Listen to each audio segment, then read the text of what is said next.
So we want to find our first cut tile. Because we're laying a full tile off the house, we're going to set our first tile in with our T-spacers tight up against the house. We're then going to lay a second tile in.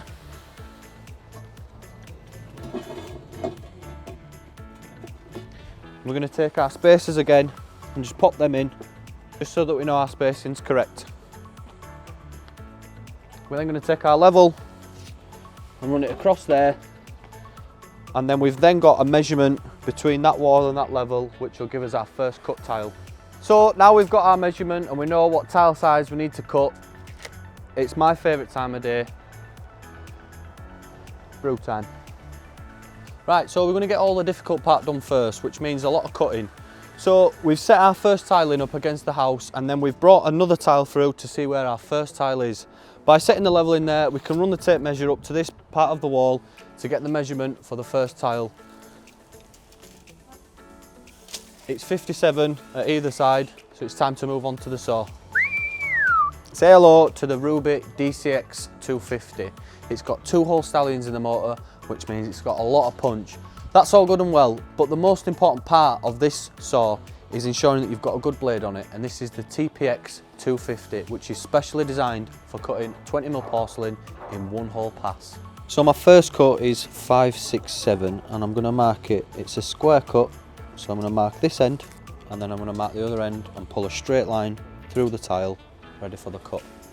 So it's time to set up your saw for your straight cut. Now, the easiest way to do that once you've put your pencil mark on is bringing your blade through to line it up with the pencil mark.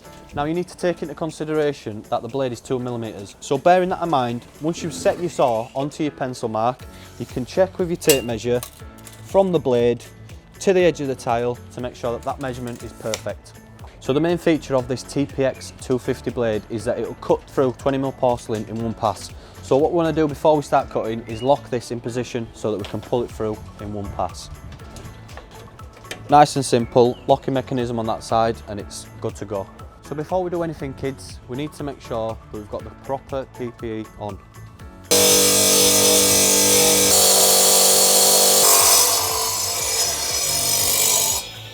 Okay, so because we know that our garage is offset to the house, this is the first of our offset cuts, and it's 5mm to note.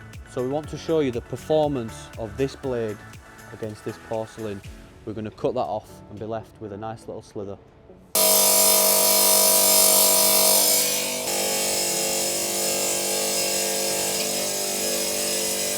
Right, so the moment of truth, we want to show you the fruits of our loins.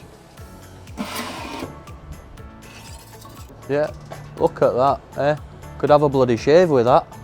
So even with this TPX 250 blade and its amazing cutting power, you're still going to get minute little fractures along your cut line, and we want a perfect machine finish.